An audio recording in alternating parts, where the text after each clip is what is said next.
అతను ఆగాడు. హార్న్ అయితే కంపల్సరీగా ఇవ్వాలి జంక్షన్ లో, డే టైం అయినా నైట్ టైం అయినా. ఆటోలు కొంచెం డేంజర్ అండి, ఆటో వెనకాల. అది కూడా జంక్షన్, వాళ్ళకి తెలియదు. జంక్షన్ ఉంది. నేను బైక్ మీద డ్రైవింగ్ చేస్తున్నప్పుడు చూస్తూ ఉంటా కదా, కార్ లో ఉన్నప్పుడు ఇంకా జాగ్రత్త. దగ్గరికి వెళ్ళొద్దు. మీరు ఎంత దగ్గరికి వెళ్తారో ఓవర్టేకింగ్ చేసే ఛాన్స్ మీకు అంత కోల్పోతారు. మీ హార్న్ చూడండి, లారీ ఎంత జరిగిందో, 3 feet జరిగింది. ఎంత టచ్ చేశారు ఈ రోజు మీరు స్పీడ్? నేను 75 చెప్తే 80+ వెళ్ళారు. అంటే మనం ఒక 70 తర్వాత మనకు తెలియకుండానే స్పీడ్ పెరిగిపోతుంది. కారు రోడ్డు ఎంటీగా ఉంటే లారీ వెనకాల ఏముందో తెలియదు, జాగ్రత్త. అది లారీ ఆగిందని ఆ పక్క సందులోంచి బైక్ అతను సప్పని వచ్చేస్తాడు, అసలు మూమెంట్ లో ఉన్నాడు అతను కూడా. అది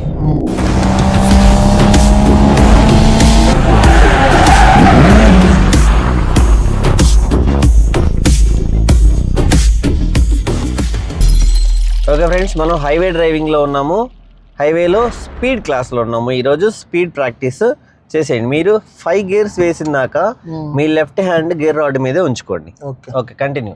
1.5 RPM రాకముందే 1.4K గేర్లు అప్లై చేసేయండి, ఎందుకంటే ఎంటీ రోడ్ చేసేది. ఇక మీరు వరుసనే మీ ఎంత స్పీడ్ డ్రైవ్ చేయగలరో చూసుకొని ఒక 75 వరకు మీకు ఈరోజు ఎలా ఉంది. ఓకే, హ్యాండ్ ఇక్కడే ఉంచుకొని కొంచెం గేర్స్ క్విక్గా వేయండి. వేసేయచ్చు, లేట్ అవుతుంది. నేను ఇందాకే చెప్పాను 1.4లోనే కొంచెం ముందుగానే వేసుకోండి, కానీ లేట్ చేయమాకండి గేర్స్. ఓకే, ఏమైంది? జంక్షన్ జామ్ అయింది. అది కాదు, మీరు ఏం వాడుతున్నారు? యాక్సిలరేటర్. మీరు క్లచ్ మొత్తం వదలకుండా ఎక్సలేటర్ వాడేస్తున్నారు. ఇప్పుడు 3rd టైం వాడారు. ఐడియా వచ్చిందా? ఎక్సలేటర్ వాడాలంటే మీరు స్పీడ్ మీద కాన్సన్ట్రేషన్ చేస్తున్నట్టున్నారు. ఓకేనా? వెళ్దురుగానే స్పీడ్ చాలా ఉంది, 12 kilometers ఉంది. వెళ్దురుగానే క్లచ్ మొత్తం ఓపెన్ అయిన తర్వాతే ఎక్సలేటర్ యూజ్ చేయండి. అప్పటిదాకా కుదిరితే రైట్ లెగ్ బ్రేక్ దగ్గర ఉంచుకోండి. కంటిన్యూ. అట్లా ఓవర్టేక్ జరిగేటప్పుడు ఏం చెప్పుకున్నాము? సైడ్కి వెళ్ళాలి. మనం లెఫ్ట్ మిర్రర్ చూసుకొని సైడ్. క్లచ్ మొత్తం వదిలేసిన తర్వాతే ఎక్సలేటర్ చేయండి. అప్పటిదాకా రైట్ లెగ్ బ్రేక్ దగ్గర పెట్టుకోండి. ఓకే, సీట్ మరీ ముందుకుంది. మీకు తెలియకుండానే ఎక్సలేటర్ ఎక్కువ ఇచ్చేస్తారు అలా ఉంటే సీట్. మన డ్రైవింగ్ పోస్చర్ కరెక్ట్గా ఉంటేనే మీరు కాళ్ళు ఫ్రీ మూమెంట్ ప్లే అవుతాయి. ఓకే, 4th ఉన్నారా? ఎంత స్పీడ్లో ఉన్నాము? అంతే, 50 దగ్గరలోకి వెళ్ళిపోగానే వేసేసుకోండి. కంటిన్యూ. ఇప్పుడు చెక్ చేయండి, రోడ్డు పక్కన ఉండే ప్రతి సైన్ బోర్డ్ని గమనించండి, చదవండి దాని గురించి. అదేంటి మీకు చూస్తే అర్థమైపోతుంది. రోడ్డు మీద ఆల్రెడీ రోడ్ ఎక్స్పీరియన్స్ ఉంది కదా, స్కూల్ సంథింగ్ ఏదో పిల్లలు. చూడండి, జీబ్రా క్రాసింగ్ ఉంది. అంటే రోడ్డు క్రాస్ చేసే వాళ్ళు ఇక్కడ ఉంటారు, జాగ్రత్తగా ఉండండి అని చెప్పి. తర్వాత స్కూల్ జోన్ అవ్వచ్చు, అది కాలేజ్ జోన్ అవ్వచ్చు, ఏదైనా కానీ అక్కడ ఎక్కువ మంది నడుస్తూ ఉంటారు. సో ఇలాంటి చోటు మీ బ్రేక్ దగ్గర లెగ్ పెట్టండి, మీ లెగ్ బ్రేక్ దగ్గర ఉంచుకొని. అది అంతే. యూజ్ ఉంటే చేద్దాం, నీడ్ వస్తే. లేకపోతే ఈ జంక్షన్ దాటాక యాక్సిడెంట్ స్పీడ్ ఎంత ఉంది ఇప్పుడు?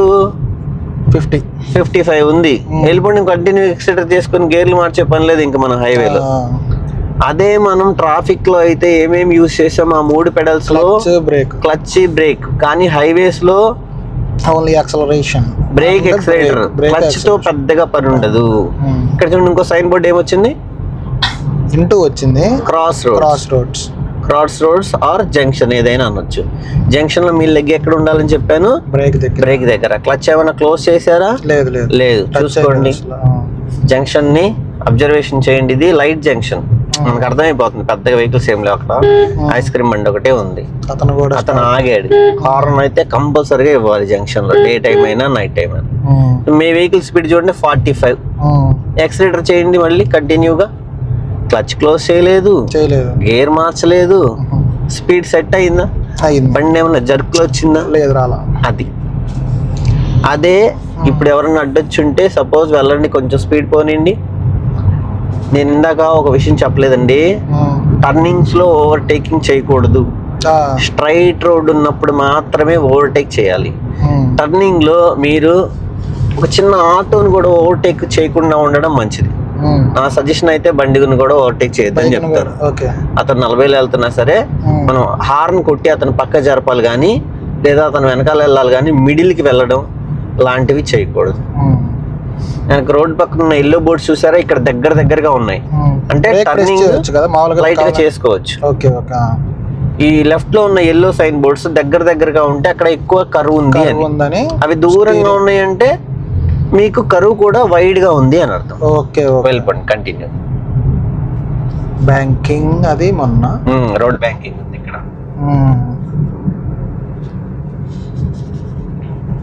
ఆటోను ఓవర్టేక్ చేయాలనుకుంటే హార్న్ ఫస్ట్ పాయింట్. లేదు ఎదురు కార్ వస్తుంది, నాకు ఆ ఉద్దేశం లేదు. టర్నింగ్ కూడా ఉంది. అవును. సో మీకు ఆటో టైర్స్ కనిపించేలాగా డిస్టెన్స్ మెయింటైన్ చేయండి. ఆటోలు కొంచెం డేంజర్ అండి, ఆటో వెనకాల. అది కూడా ఆగుతారు వాళ్ళకి తెలియదు. జంక్షన్ ఉంది.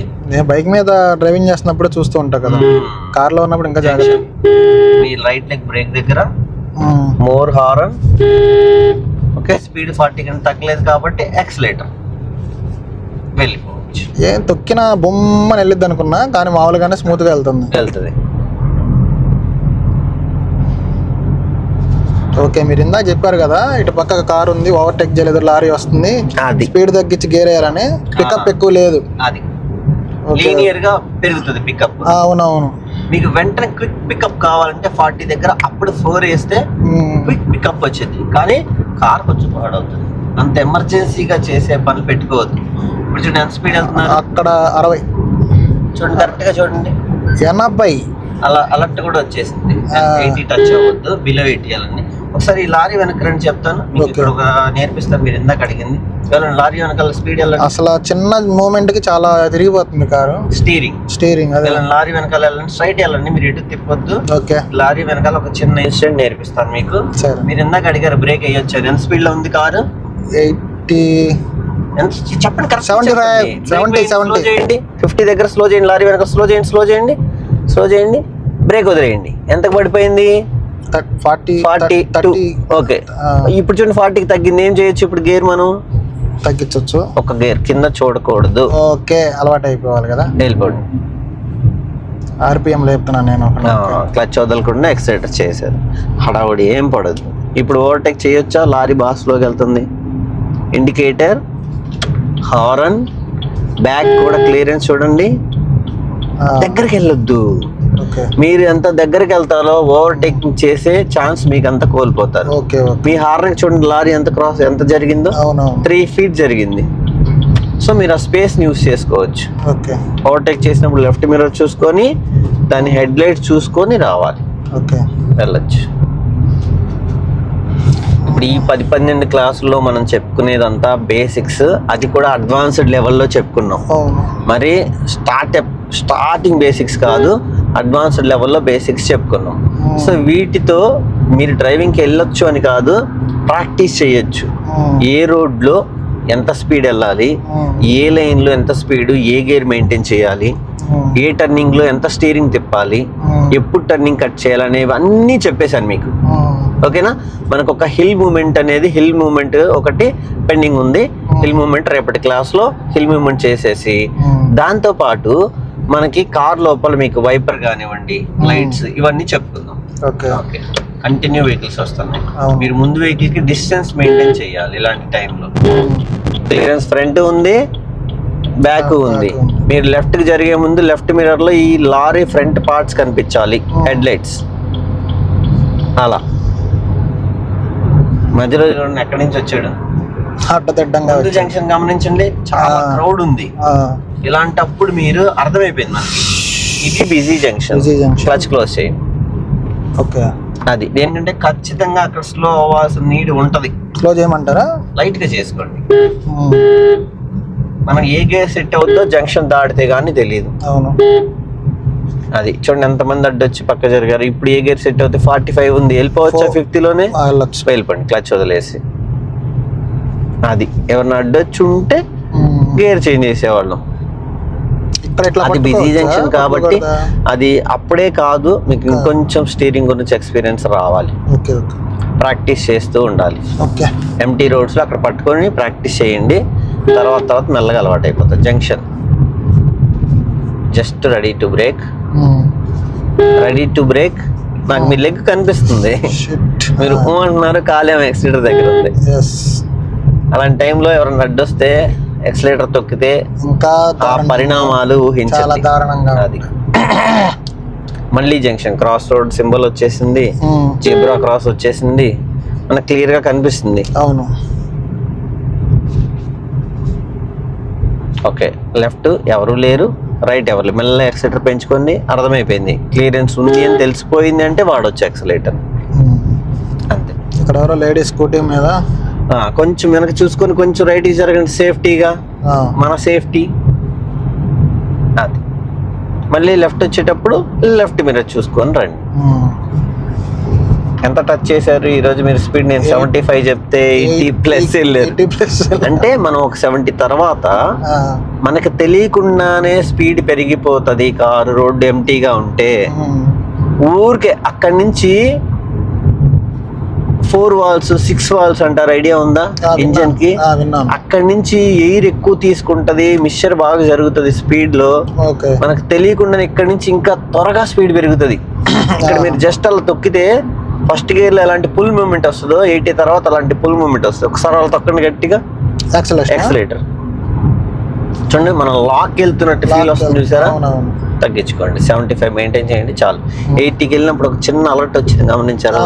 బీప్ వచ్చింది. అదే మీరు 90కి 100కి వెళ్తే కంటిన్యూ బీప్ వస్తుంది. 120లో అసలు బీప్ కంటిన్యూ కూడా బజర్ కొడుతూనే ఉంటుంది.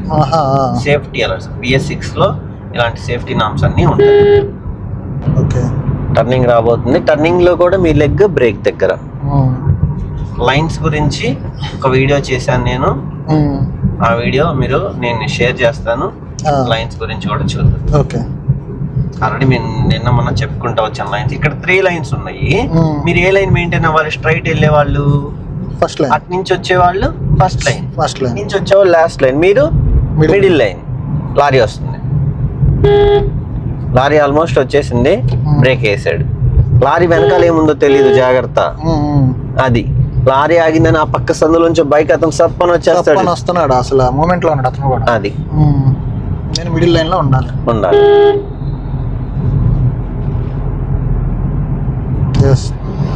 అసలు ఈ లైన్స్ కూడా నాకు ఐడియా లేదు, మీ వల్లే తెలిసింది. మనం అక్కడ కమింగ్ లెఫ్ట్ లోకి ఎంటర్ అవ్వాలి.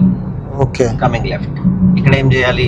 Break, indicator, mirror, second mirror left కి వచ్చేసేయండి, ఎక్స్ట్రీమ్ లెఫ్ట్ లోకి వచ్చేసేయండి.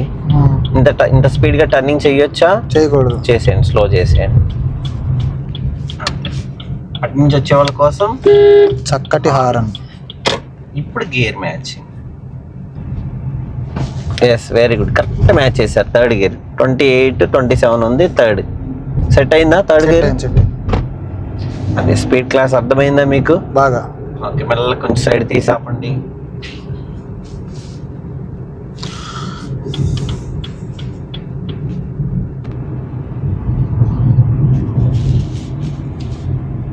రోడ్డు మీదే 20కి స్పీడ్ తగ్గించాలి రోడ్డు దిగాలంటే. ఇంకా స్లో చేయండి. 20 కొంచెం ఇటు జరగండి. 20 ఇంకా స్లో చేయండి. 20 ఇప్పుడు సైడ్ దింపండి, ఇక్కడ ఆపండి. ఇక్కడే సడన్ బ్రేక్ కావాలా? నేను స్లోగా ఆపుదాం అనుకున్నా, అంటే అక్కడ ముళ్ళు అవన్నీ ఉన్నాయి. సో మనం ఫార్వర్డ్ చూసుకోవాలి ముందు అసలు ఏంటి ఆపడానికి ఏంటి అని. మీరు అక్కడ ఆగుతున్నాం అనగానే గేర్ ఏం చేశారు? డౌన్ చేశాను. రన్నింగ్ లో డౌన్ చేశారు, సెకండ్ వేసారు. మనం ఆగడానికి సెకండ్ వెయ్యాలంటారా? లేదా అయిపోయిన తర్వాత న్యూట్రల్ చేసుకోవచ్చు. ఎటు గేర్లు మార్చవసరం లేదు చేయడానికి. అంటే మీ కాన్సన్ట్రేషన్ గేర్ మీద పెట్టే కాన్సన్ట్రేషన్ ఇక్కడ ఆగే దాని మీద, అక్కడ ఎందుకు సడన్ గా ఆగిపోయాము అనేది చూసుకోండి. ఇక్కడ మనం ఆగేటప్పుడు కాన్సన్ట్రేషన్ అంతా బ్రేక్ మీద, లెఫ్ట్ మిర్రర్ మీద, బ్యాక్ మిర్రర్ మీద ఉంచుకోవాలి. గేర్లు వేయడానికి హ్యాండ్ ఇక్కడ పెట్టేసి టైం వేస్ట్ చేసుకోవద్దు. ఓకేనా? మనం ఆగడానికి ఎడి తిరిగి స్టాప్ అవ్వాలని మనకు తెలుసు, జీరోలోకి వెళ్ళిపోతాం. మీరు 5th లో ఉన్నా దేనిలో ఉన్నా సరే క్లచ్ క్లోజ్ చేస్తే ఆల్ గేర్స్ 0. సో అదొకటి చూసుకోండి. ఓకేనా? హైవే స్పీడ్ క్లాస్ బాగానే చేశారు, కొంచెం స్పీడ్ డ్రైవ్ చేశారు అని నేను అనుకున్నట్టుగానే స్పీడ్ వెళ్తారు అనుకున్నాను. స్పీడ్ డ్రైవ్ చేశారు. ఇంకా దానిలో ఏమైనా డౌట్ ఉందా? స్పీడ్ క్లాస్లో నాకు ఒక డౌట్ వచ్చింది, చెప్పండి. జంక్షన్ లో ఇప్పుడు మనం బ్రేక్ మీద అయితే కాల్ రెడీగా పెడుతున్నాం కానీ రెడీ టు బ్రేక్ అని, క్లచ్ అయితే క్లోజ్ చేయాల్సిన అవసరం లేదు. సడన్ గా ఎవరన్నా వస్తే ఓన్లీ బ్రేక్ చేస్తే చాలు. లేదు సడన్ అంటే సడన్ గా అంటే నా డౌట్ ఏంటంటే క్లచ్ తో పాటు బ్రేక్ అప్లై చేయాలి, జస్ట్ బ్రేక్ అప్లై చేస్తే చాలా అన్నది. ఎప్పుడు ఆగిపోవాలి? సడన్ గా వచ్చినప్పుడు జంక్షన్ లో ఆగిపోవాలి, సడన్ గా ఆగాలి. అంటే ఏం వస్తాయి చెప్పండి? సడన్ ఒక లారీ వచ్చేసింది ఇప్పుడు జంక్షన్ లో, జంక్షన్ లో మీ వెహికల్ స్లో అయిపోతుంది దూరంగా ఉన్నప్పుడు మీరు ఎక్సైటర్ వదిలేయడం వల్ల. అప్పుడు క్లచ్ బ్రేక్ రెండు వాడాలి కదా. మీరు ఫస్ట్ లో బ్రేక్ ఒకటే అన్నారు కదా ఎప్పుడు? అది మీకు నేను చెప్పింది అర్థమైంది. ఎప్పుడని చెప్పాను, ముందు ఒక వెహికల్ యాక్సిడెంట్ జరిగిపోయింది, మీ ముందే వెళ్తున్న వెహికల్ కారు దేన్నో గుద్దేసింది, చావు బతుకులు మూమెంట్ చైన్ అవ్వకుండా జస్ట్ మనతో పాటు ఆగేలాగా జస్ట్ బ్రేక్. అదే ఇక మీరు ఏమవుతుంది, మనం ఇప్పుడు వెళ్తూ క్లచ్ వదిలేస్తే బ్రేక్ వేస్తే ఒక 10 స్పీడ్ లో ఫస్ట్ గేర్ లో వెళ్తున్నాం అండి, క్లచ్ క్లోజ్ చేయకుండా బ్రేక్ వేసాం, ఏమవుతుంది? సడన్ గా ఇంజిన్ కూడా స్టాప్ అవుతుంది. అంటే మీకు అంత ఎమర్జెన్సీ మూమెంట్ లో ఇంజిన్ కూడా బ్రేక్ చేసి మీకు హెల్ప్ చేసి త్వరగా ఆగడానికి, కొంచెం త్వరగా ఆగడానికి. అందుకనే ఓన్లీ బ్రేక్ అని చెప్పేసాను అట్లా. ఓకే, మీరు లైఫ్ అండ్ డెత్ సిచ్యువేషన్ లో ఓకే థియరీలో మొత్తం కంప్లీట్ చెప్పారు. ఏదైనా యానిమల్ అడ్డు వచ్చినా, వెహికల్స్ అడ్డు వచ్చినా, జంక్షన్ లో వచ్చినా, ముందు లారీ స్లో అయిపోయినా clutch and brake. Okay speed గా ఉంటే 50+ ఉంటే brake and clutch. Okay, brake and clutch. Speed లో ఉన్నప్పుడు brake and clutch. Below speed లో 50 లో ఉన్నప్పుడు clutch and brake. Okay brake and clutch నా డౌట్ అది. ఓకేనా? లోకల్ లోనేమో క్లచ్ అండ్ బ్రేక్, హైవేస్ లో brake and clutch. Okay locals లో క్లచ్ అండ్ బ్రేక్, హైవేస్ లో brake and clutch. Clear. Emergency అంటే లైఫ్ అండ్ డెత్ సిచ్యువేషన్ వచ్చినప్పుడు only brake వేసేయమని చెప్పాను. ఓకేనా? Got it. మనం రేపు హిల్ మూవ్మెంట్ చేసేద్దాం, దాంతో పాటే wipers, lights, dicky, bonnet open చేయడం, అసలు ఏంటి మెయిన్ బేసిక్స్ మనం మెకానిక్ దగ్గరికి వెళ్ళకుండా మనం చేసుకోవాల్సిన కొన్ని చిన్న థింగ్స్ ఉన్నాయి, అవన్నీ నేను బేసిక్ గా నేర్పించేస్తాను. ఓకే ఫ్రెండ్స్, మీరు కూడా ఈ స్పీడ్ క్లాస్ లో హైవేలు వెళ్ళే దాని గురించి క్లియర్ గా అర్థమైంది అనుకుంటున్నాను. ఈ చిన్న నా సజెషన్స్ ఫాలో అయిపోయి హైవేలో జాగ్రత్తగా ట్రై చేయండి. Thanks friends, thank you for watching.